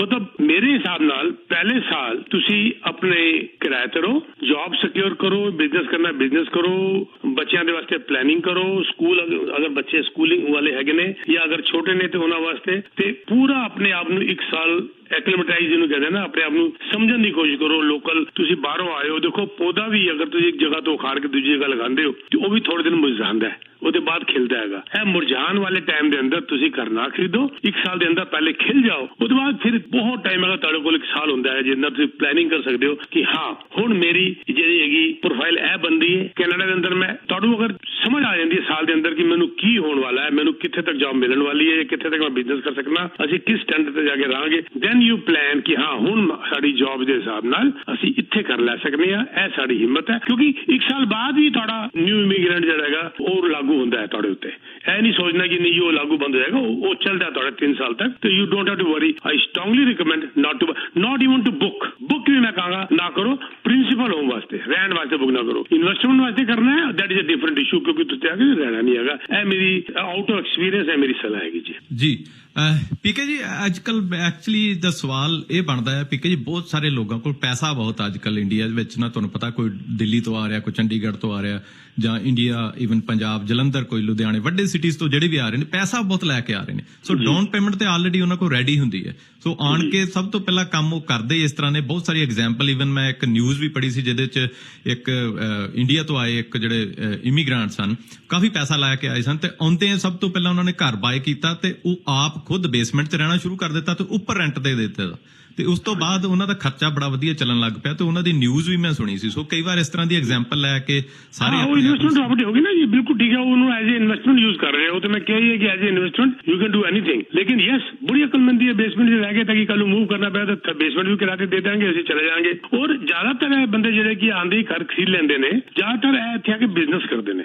ਜੌਬ ਵਾਲੇ ਘੱਟ ਹੈਗੇ ਨੇ ਜੌਬ ਵਾਲੇ ਦੇ ਅੰਦਰ ਵੀ ਮੇਰੇ ਕੋਲ ਵੀ ਹੁਣੇ ਆਏ ਨੇ ਮੇਰੇ ਬਹੁਤ ਚੰਗੇ ਦੋਸਤ ਨੇ ਬੜੇ ਵੱਡੇ ਬਿਲਡਰ ਹੈਗੇ ਨੇ ਉੱਥੇ ਉਹਨਾਂ ਦੇ ਬੱਚੇ ਇੱਥੇ ਆਏ ਨੇ ਤੇ ਉਹ ਵੀ ਆ ਕੇ ਹੁਣ ਕਿਰਾਏ ਤੇ ਰਹਿ ਰਹੇ ਨੇ ਲੇਕਿਨ they are planning to buy the house ਮੇਰੇ ਹਿਸਾਬ ਨਾਲ ਇਹ ਜਿਹੜੇ ਵੱਡੀ ਪੇਮੈਂਟਾਂ ਕਿਉਂਕਿ ਅੱਜ ਕੱਲ 35% ਡੇਢ ਵਾਸਤੇ ਠੀਕ ਰੀਜ਼ਨੇਬਲ ਕਰ ਲੈਣ ਵਾਸਤੇ ਤੁਹਾਨੂੰ ਲਗਭਗ 3,50,000 ਦੇ ਕਰੀਬ ਚਾਹੀਦਾ ਹੁੰਦਾ ਹੈਗਾ ਉਹ ਜ਼ਿਆਦਾਤਰ ਜਿਹੜੇ ਬਿਜ਼ਨਸਮੈਨ ਆ ਕੇ ਇਮੀਗ੍ਰੈਂਟ ਜਿਹੜੇ ਬਿਜ਼ਨਸ ਕਰਨਾ ਚਾਹੁੰਦੇ ਨੇ ਉਹਨਾਂ ਕੋਲ ਹੁੰਦਾ ਯੈਸ ਜੌਬ ਵਾਲੇ ਵੀ ਕੁਝ ਹੈਗੇ ਨੇ ਲੋਕ ਇਹ ਵਜੇ ਜਿਹੜੇ ਕਰਦੇ ਨੇ ਪਰ ਉਹ ਇਨਵੈਸਟਮੈਂਟ ਕਰ ਦਿੰਦੇ ਨੇ ਫਿਰ ਉਹਨੂੰ ਰੈਂਟ ਤੇ ਚੜਾ ਕੇ ਅੱਗੇ ਪਿੱਛੇ ਚਲੇ ਜਾਂਦੇ ਨੇ ਲੇਕਿਨ ਅਗਰ ਤੁਸੀਂ ਪ੍ਰਿੰਸੀਪਲ ਹੋਮ ਸਪੋਜ਼ ਕਰੋ ਮੈਂ ਇਸ ਕਰਕੇ ਕਹਿ ਰਿਹਾ ਪ੍ਰਿੰਸੀਪਲ ਹੋਰ ਇਨਵੈਸਟਮੈਂਟ ਕਰ ਦੀ ਫਰਕ ਇਸ ਕਰਕੇ ਕਰ ਰਿਹਾ ਪ੍ਰਿੰਸੀਪਲ ਘਰ ਤੁਸੀਂ ਮੰਨ ਲਓ ਲੈ ਲਿਆ 1.2 ਮਿਲੀਅਨ ਦਾ ਸੋਹਣਾ ਜਿਹਾ ਪਤਾ ਚੱਲਿਆ ਤੁਸੀਂ ਮੂਵ ਕਰ ਗਏ ਉਹਦਾ ਕਿਰਾਇਆ ਹੀ ਨਹੀਂ ਪੂਰਾ ਹੋ ਰਿਹਾ ਤੁਸੀਂ ਵੈਸੇ 2-2,000 ਮਹੀਨੇ ਘਾਟੇ ਜਾ ਗਏ ਲੇਕਿਨ ਅਗਰ ਤੁਸੀਂ ਇਹ ਸੋਚ ਕੇ ਲੈ ਰਹੇ ਹੋ ਇਨਵੈਸਟਮੈਂਟ ਪ੍ਰੋਪਰਟੀ ਤਾਂ ਕਿ ਬੇਸਮੈਂਟ ਵੀ ਬਣੀ ਹੋਈ ਹੈ ਰੀਜ਼ਨੇਬਲ ਪ੍ਰਾਈਸ ਹੈਗਾ ਰੈਂਟ ਮੈਨੂੰ 4-4,500 ਆ ਜਾਏਗਾ ਮੇਰਾ ਖਰਚਾ 3-3,500 ਹੈਗਾ ਜਾਂ 4,000 ਹੈਗਾ ਉਸ ਹਿਸਾਬ ਨਾਲ ਅਗਰ ਤੁਸੀਂ ਕਰ ਲੈਂਦੇ ਹੋ ਤਾਂ I will consider it as A investment property ਤਾਂ ਕਿ ਤੁਸੀਂ ਕਦੀ ਵੀ ਮੂਵ ਹੋ ਜਾਓ ਜੀ ਬਹੁਤ ਸ਼ੁਕਰੀਆ ਪੰਕਜ ਜੀ ਤੁਹਾਡੇ ਲਈ ਇੱਕ ਸਵਾਲ ਇੱਕ ਮੈਸੇਜ ਮੈਨੂੰ ਆਇਆ ਪੰਕਜ ਜੀ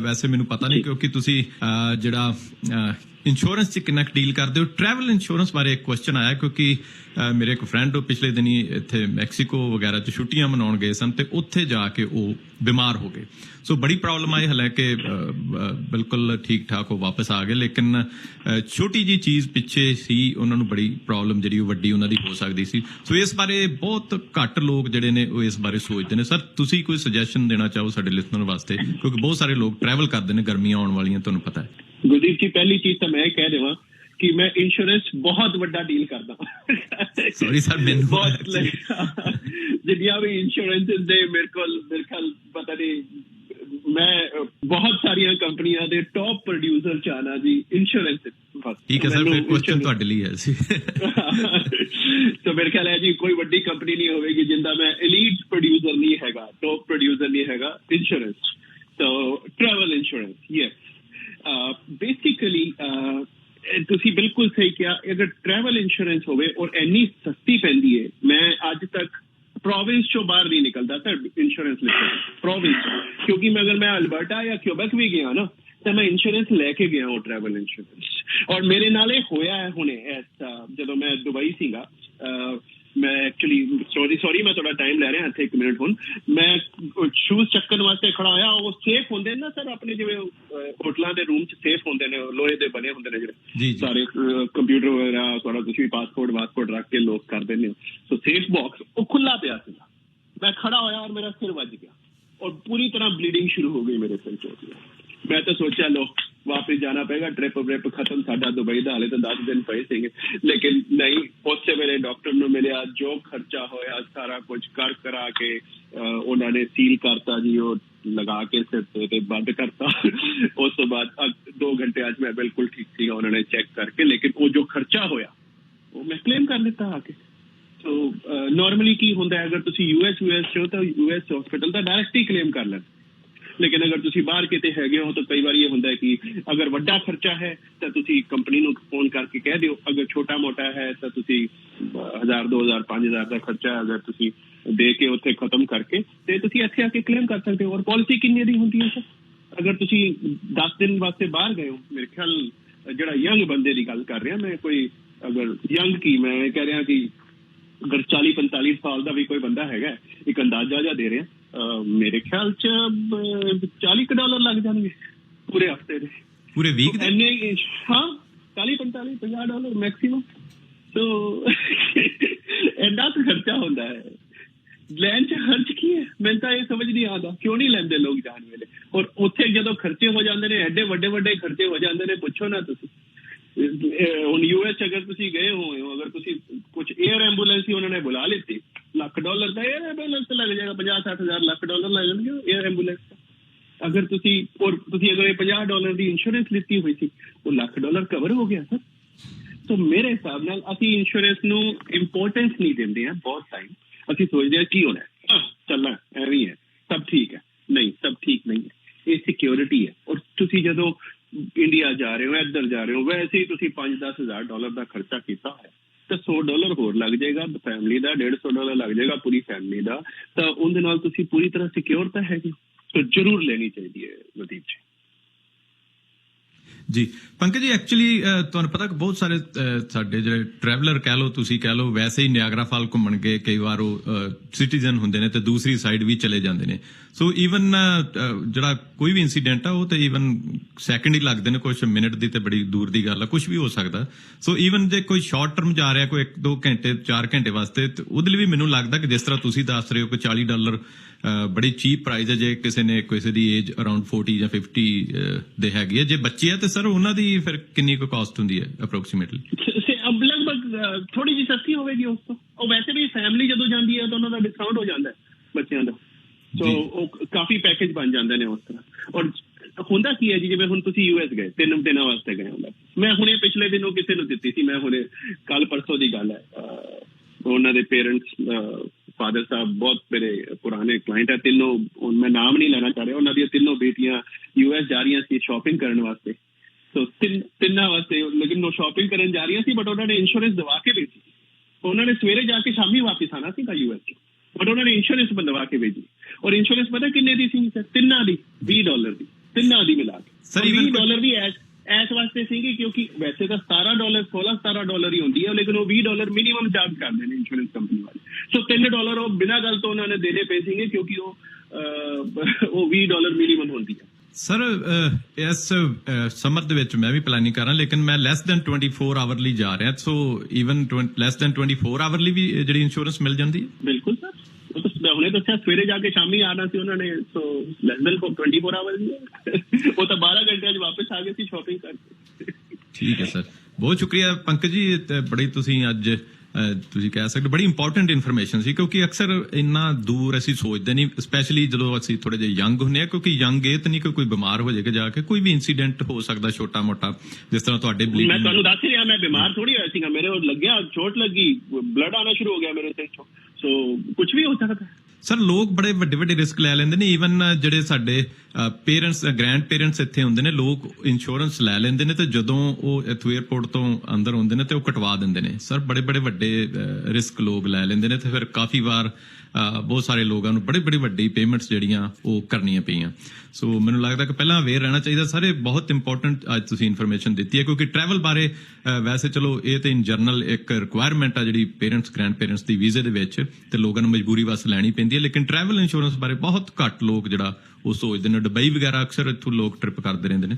ਸੋ ਥੈਂਕ ਯੂ ਸਾਰੇ, ਬਹੁਤ ਅੱਜ ਇੰਪੋਰਟੈਂਟ ਇਨਫੋਰਮੇਸ਼ਨ ਤੁਸੀਂ ਜਿਹੜੀ ਉਹ ਸਾਂਝੀ ਕੀਤੀ। ਸੋ ਇਸ ਮੌਕੇ ਤੇ ਪੀਕੇ ਜੀ, ਇਹਦੇ ਨਾਲ ਅੱਜ ਕੋਈ ਤੁਸੀਂ ਵਧੀਆ ਜੀ, ਜੇ ਮੈਂ ਕਹਾਂ ਕੋਈ ਟਿਪ ਦੇਣੀ ਚਾਹੋ ਸਾਡੇ ਜਿਹੜੇ ਰੀਅਲ estate ਦੇ ਵੱਲ ਇੰਟਰਸਟਿਡ ਲੋਕ ਨੇ, ਸਪੈਸ਼ਲੀ ਜੇ ਇਨਵੈਸਟਮੈਂਟ ਕਰਨੀ ਹੈ ਕਿਸੇ ਨੇ। ਪੀਕੇ ਜੀ, ਅੱਜ ਇੱਕ ਨਵਾਂ ਹੁਣ ਇੱਕ ਰਿਵਾਜ ਸ਼ੁਰੂ ਹੋ ਚੁੱਕਿਆ, ਕਿਉਂਕਿ ਆਲਮੋਸਟ ਤੁਹਾਨੂੰ ਪਤਾ ਹੈ ਕਿ ਅਫੋਰਡੇਬਿਲਿਟੀ ਦੇ ਕਾਰਨ ਵੀ ਤੁਸੀਂ ਕਹਿ ਸਕਦੇ ਹੋ, ਜਿਹੜਾ ਬੈਕਯਾਰਡ ਹੋਮਸ ਜਿਹੜਾ ਉਹ ਇੱਕ ਨਵਾਂ ਟ੍ਰੈਂਡ ਕਹਿ ਲਓ ਤੁਸੀਂ, ਇਹਦਾ ਕਾਫੀ ਜਿਹੜਾ ਅੱਜ ਕੱਲ ਸੁਣਨ ਨੂੰ ਮਿਲ ਰਿਹਾ। ਸੋ ਇਸ ਦੇ ਬਾਰੇ ਗਾਰਡਨ ਹੋਮਸ ਵੀ ਕਹਿੰਦੇ ਉਹਨੂੰ, ਜੀ ਗਾਰਡਨ ਯੂਨਿਟਸ ਹੀ ਆਏ ਆ। ਜੀ ਬਹੁਤ ਚੰਗੀ ਗੱਲ ਹੈ ਜੀ, ਇਹ ਚੰਗਾ ਸ਼ੁਰੂ ਹੋਇਆ। ਅਗਰ ਤੁਹਾਡਾ ਲੈਂਡ ਅਲਾਉ ਕਰ ਰਿਹਾ ਹੈ, ਸੈਟਬੈਕ ਉਹਦਾ ਅਲਾਉ ਕਰ ਰਿਹਾ, ਤਾਂ ਤੁਹਾਨੂੰ ਅਲਾਉ ਕਰ ਰਹੀ ਹੈ ਅਲੱਗ-ਅਲੱਗ ਮਿਊਨਿਸਪੈਲਿਟੀ ਦੇ ਅੰਦਰ ਗਾਰਡਨ ਸਵੀਟਸ ਬਣਾ ਸਕਦੇ ਹੋ, and which is good actually. ਇਹ ਹੋਏਗਾ ਹੀ ਹੋਏਗਾ। ਦੇਖੋ ਹੁਣ ਨਵਾਂ ਰੂਲਿੰਗ ਜਿਹੜਾ ਇੱਕ ਹੋਰ ਆਏਗਾ ਟੋਰਾਂਟੋ ਦਾ, ਕਿ ਵੀ ਤੁਸੀਂ 4+ ਤੱਕ ਬਣਾ ਸਕਦੇ ਹੋ, ਅਗਰ ਤੁਹਾਡਾ ਸੈਟਬੈਕ ਐਂਡ ਉਹਦੀ ਜਿਹੜੀ ਹੈਗੀ ਲੈਂਡਸਕੇਪਿੰਗ ਅਲਾਉ ਕਰਦੀ ਹੈ ਤੇ ਤੁਸੀਂ ਬਣਾ ਸਕਦੇ ਹੋ। ਇਹ ਹੋਏਗਾ। ਦੇਖੋ ਇੰਡੀਆ ਪਾਕਿਸਤਾਨ ਵੀ ਇਹੀ ਹੋਇਆ ਨਾ, ਹੁਣ ਉੱਥੇ ਫਲੋਰ ਵਿਕਣੇ ਸ਼ੁਰੂ ਹੋ ਗਏ, ਉਹ ਪ੍ਰੋਬਲਮ ਸੋਲਵ ਹੋਣੀ ਸ਼ੁਰੂ ਹੋ ਗਈ। ਇਹ ਕਰਨੀ ਪਏਗੀ, ਅਦਰਵਾਈਜ਼ ਆਈ ਵੁੱਡ ਸੇ ਕਿ ਵੀ ਇਹ ਪ੍ਰੋਬਲਮ ਤੇ ਵੱਧਦੀ ਹੀ ਜਾਣੀ ਹੈ। ਹੁਣ ਤੁਸੀਂ ਦੇਖ ਲਓ ਨਾ, ਹੁਣ ਰੀਸੈਂਟ ਰਿਪੋਰਟ ਕਿ ਵੀ ਪਰਮਾਨੈਂਟ ਰੈਜ਼ੀਡੈਂਟ ਜਿਹੜੇ ਨੇ ਹੁਣ ਤੱਕ 38% ਵੱਧ ਚੁੱਕੇ ਨੇ, ਜਿਹਦੇ ਅੰਦਰ 41% ਸਿਰ ਓਨਟਾਰੀਓ 'ਚ ਹੀ ਆ ਰਹੇ ਨੇ। 2 ਮਹੀਨੇ ਦੇ ਅੰਦਰ 1 ਲੱਖ ਬੰਦਾ ਆ ਚੁੱਕਿਆ ਇੱਥੇ, ਫਸਟ 2 ਮੰਥ ਜਨਵਰੀ ਫਰਵਰੀ, ਜਦਕਿ 1,13,000 ਪਿਛਲੇ ਸਾਲ 3 ਮਹੀਨੇ ਦੇ ਅੰਦਰ ਆਏ ਸੀਗੇ। 38% ਦਾ ਜੰਪ ਹੈ ਸਰ। ਔਰ ਕਿੱਥੇ ਰਹਿਣਗੇ? ਤੇ ਮਤਲਬ ਇਹ ਜਿਹੜਾ ਹੈਗਾ ਘਰਾਂ ਦੀ ਲੋੜ ਤੇ ਪੈਣੀ ਉਹ ਜਿਹਦੇ ਅੰਦਰ 41% ਸਿਰ ਓਨਟਾਰੀਓ 'ਚ ਹੀ ਆਉਂਦੇ ਨੇ ਤੇ ਇਹ ਫਿਗਰ ਹੈਗੀ ਤੇ ਉਹਨਾਂ ਵਾਸਤੇ ਇਹਨੇ ਘਰ ਤੇ ਵੱਧ ਨਹੀਂ ਰਹੇ ਤੇ ਇਹ ਤੇ ਅਲਾਉ ਕਰਨਾ ਪਏਗਾ ਗਵਰਨਮੈਂਟ ਨੂੰ, otherwise they have no choice. ਇਸੀ ਕਰਕੇ ਸੀਮੈਂਟ ਸੇ ਨਹੀਂ ਕਹਤਾ ਹੈਗਾ ਕਿ ਕੀਮਤਾਂ ਤੇ ਹੁਣ ਵਧਣ। ਜ਼ਿਆਦਾ ਲੰਬੀ ਪ੍ਰੈਡਿਕਸ਼ਨ ਨਹੀਂ ਦੇ ਸਕਦੇ, ਉਹਨਾਂ ਨੇ 2025 ਤੱਕ ਦੀ ਪ੍ਰੈਡਿਕਸ਼ਨ ਦਿੱਤੀ ਹੈ ਕਿ ਨੋਬਡੀ ਕੈਨ ਸਟਾਪ ਇਟ। ਇਹ ਕੀਮਤਾਂ ਤੇ ਵਧਣਗੀਆਂ। ਬਾਕੀ ਸਿੰਪਲ ਜੀ ਗੱਲ ਹੈ, ਮੈਂ ਇੱਕ ਹੋਰ ਗੱਲ ਕਹਿਣਾ ਹੁੰਦਾ ਸਪੈਸ਼ਲੀ ਇਨਵੈਸਟਰਸ ਵਾਸਤੇ, ਜਾਂ ਤੁਸੀਂ ਆਪਣਾ ਘਰ ਵੀ ਲੈ ਰਹੇ ਹੋ ਤੰਗ ਹੋ ਕੇ, ਅਗਰ ਤੰਗ ਨਹੀਂ ਹੋ ਰਹੇ ਤੇ ਯਾਨੀ ਕਿ ਤੁਸੀਂ something is wrong with the money, mismanagement ਹੋ ਰਿਹਾ ਕਿਤੇ ਮਨੀ ਦਾ। ਅਗਰ ਤੁਸੀਂ ਘਰ ਲੈ ਰਹੇ ਹੋ ਔਰ ਤੰਗ ਨਹੀਂ ਹੋ ਰਹੇ ਹੋ ਤੇ that means something is wrong. ਤੇ ਇਹ ਚੀਜ਼ਾਂ ਜਿਹੜੀਆਂ ਨੇ ਅਗਰ ਤੁਸੀਂ ਲੈ ਰਹੇ ਹੋ ਤੇ ਮੈਂ ਹਮੇਸ਼ਾ ਕਹਿੰਦਾ ਤੁਸੀਂ ਪ੍ਰਾਪਰਟੀ ਲੈ ਰਹੇ ਹੋ, ਤੁਹਾਡੇ ਹੱਥ 'ਚ ਪ੍ਰਾਪਰਟੀ ਹੈ, ਤੁਸੀਂ ਹਾਰਸ ਰੇਸਿੰਗ ਨਹੀਂ ਕਰ ਰਹੇ, ਤੁਸੀਂ ਕੈਸੀਨੋ ਨਹੀਂ ਜਾ ਰਹੇ, ਤੁਸੀਂ ਜੂਆ ਨਹੀਂ ਖੇਲ ਰਹੇ ਤੇ it will ultimately come back. ਇਹ ਤੇ ਕੋਈ ਮੈਨੂੰ ਦੱਸ ਦੇ ਕਿ 10 ਸਾਲ ਪਹਿਲੇ ਜਿਹਨੇ ਲਿੱਤਾ ਸੀਗਾ ਉਹਦੀ ਕੀਮਤ ਘਟ ਗਈ ਹੈ, ਕੋਈ ਮੈਨੂੰ ਦੱਸ ਦੇ 20 ਸਾਲ ਪਹਿਲੇ ਸਾਡੇ ਮਾਪਿਆਂ ਨੇ ਜੋ ਲਿੱਤਾ ਸੀ ਉਹਦੀ ਕੀਮਤ ਕਿੱਥੇ ਪਹੁੰਚ ਗਈ, ਉਹਨਾਂ ਦੇ ਮਾਪਿਆਂ ਨੇ ਲਿੱਤਾ ਸੀ ਕਿੱਥੇ ਪਹੁੰਚ ਗਈ। ਤੇ nobody can stop it because they don't make land any more. ਅਸੀਂ ਹੁਣ ਵਰਟੀਕਲ ਜਾਈ ਜਾ ਰਹੇ ਹਾਂ, ਕਿਉਂਕਿ ਸ਼ਾਰਟੇਜ ਹੁੰਦੀ ਜਾ ਰਹੀ ਹੈ ਔਰ ਕੋਈ ਇਹਨੂੰ ਸਟਾਪ ਨਹੀਂ ਕਰ ਸਕਦਾ। ਮੈਂ ਸਿੰਪਲ ਜੀ ਗੱਲ ਕਹਾਂਗਾ ਕਿ ਜਿੰਨਾ ਤੁਸੀਂ ਆਪਣੇ ਆਪ ਨੂੰ ਬਜਟਿੰਗ ਕਰਕੇ ਜੋੜ ਸਕਦੇ ਹੋ ਬਣਾ ਲਓ। ਇਹ ਘਰ ਨੂੰ ਘਰ ਤੁਹਾਨੂੰ ਸੰਭਾਲੇਗਾ। ਹੁਣ ਤੁਸੀਂ ਘਰ ਬਣਾ ਲਓ, ਇਹ ਘਰ ਤੁਹਾਨੂੰ ਬਣਾ ਕੇ ਦੇਗਾ, ਤੁਹਾਡਾ ਬੁਢਾਪਾ ਇਹ ਘਰ ਸੰਭਾਲੇਗਾ। ਇਹ ਸਿੰਪਲ ਜਿਹਾ ਇੱਕ ਫਾਰਮੂਲਾ ਹੈ ਜਿਹੜੇ ਸਾਡੇ ਮਾਪੇ ਸਾਨੂੰ ਦੱਸਦੇ ਹੁੰਦੇ ਸੀ, ਅਸੀਂ ਆਪਣੇ ਬੱਚਿਆਂ ਨੂੰ ਦੱਸ ਰਹੇ ਹਾਂ ਤੇ ਇਹ ਫਾਰਮੂਲਾ ਮੇਰੇ ਤੇ ਕਾਮਯਾਬ ਹੋਇਆ, ਮੇਰੇ ਮਾਪੇ ਉੱਤੇ ਕਾਮਯਾਬ ਹੋਇਆ, ਅੱਗੇ ਮੇਰੇ ਬੱਚੇ ਉੱਤੇ ਵੀ ਕਾਮਯਾਬ ਹੋਇਆ। ਮੇਰੇ ਬੱਚੇ ਵੀ 40-45 साल ਦੇ ਨੇ, ਉਹ ਵੀ कहते हैं जी डैड इस यंग उम्र के अंदर हम लोग मॉर्गेज फ्री हो गए, हमने बड़ी छोटी सी उम्र में घर बनाने शुरू कर दिए। My daughter started with only after marriage, although she could afford a big house, parents rich सीगे लेकिन नहीं, शी स्टार्टेड विद 1 बेडरूम। 17-18 साल पहले ਵਿਆਹ ਦੇ ਸ਼ੁਰੂ ਚ ਉਹਨੇ ਛੋਟਾ ਜਿਹਾ ਸ਼ੁਰੂ ਕੀਤਾ, ਹੁਣ ਉਹਦੇ ਕੋਲ 3000 ਸਕੁਅਰ ਫੁੱਟ ਦਾ ਘਰ ਹੈ ਵਿਦਆਊਟ ਮੌਰਗੇਜ। ਪਰ ਉਹਦੇ ਵਾਸਤੇ ਡਿਸਪਲਿਨ ਬੜਾ ਜ਼ਰੂਰੀ ਹੈ। ਇਹੀ ਮੇਰਾ ਟਿਪ ਹੈ ਅੱਜ ਦਾ। ਤੇ ਬਾਕੀ ਕਿਸੇ ਨੂੰ ਵੀ ਅਗਰ ਰੀਅਲ ਏਸਟੇਟ ਦੇ ਬਾਰੇ ਕੋਈ ਹੈਲਪ ਚਾਹੀਦੀ ਹੈ ਜਾਂ ਕੋਈ बुकिंग करनी है या रीसेल के अंदर जाना है, I have a big team, पूरा लीजिंग डिपार्टमेंट है मेरे को, लीगल डिपार्टमेंट है, लॉयर हैगा, मॉर्गेज डिपार्टमेंट हैगा। They can text me and they can meet me, no obligation at all. उसके बाद तुम जितो मर्जी जाके काम करो। जाते जाते मैं दसना चाहूँगा मेरा नंबर 6472994757। I repeat 6472994757। इतने तुम टेक्स्ट मैसेज पा दियो for any project and will contact you same day जी। थैंक यू वेरी मच जी। पीके जी कॉलर भी ने जे ਤੁਹਾਡੇ ਕੋਲ ਇੱਕ ਮਿੰਟ ਦਾ ਸਮਾਂ ਹੈ, ਉਹਨਾਂ ਦੀ ਵੀ ਗੱਲ ਸੁਣ ਲੈਣੀ ਜੀ। ਵੈਲਕਮ ਜੀ, ਨਸੀਬ ਸੰਧੂ ਸ਼ਾਇਦ ਗੱਲ ਕਰ ਰਹੇ ਨੇ ਜੀ। ਵੈਲਕਮ ਜੀ, ਰੇਡੀਓ ਤੇ ਸਵਾਗਤ ਹੈ ਸਰ, ਕੀ ਕਹਿਣਾ ਚਾਹੋਗੇ? ਪੀਕੇ ਜੀ ਸ਼ਾਇਦ ਉਹਨਾਂ ਦੀ ਆਵਾਜ਼ ਜਿਹੜੀ ਉਹ ਨਹੀਂ ਆ ਰਹੀ ਸਾਨੂੰ ਤੇ ਅਗਰ ਯਾਦ ਦਿਓ ਤੇ ਸੀ ਆਫ ਕਰੀਏ ਜੀ ਫਿਰ।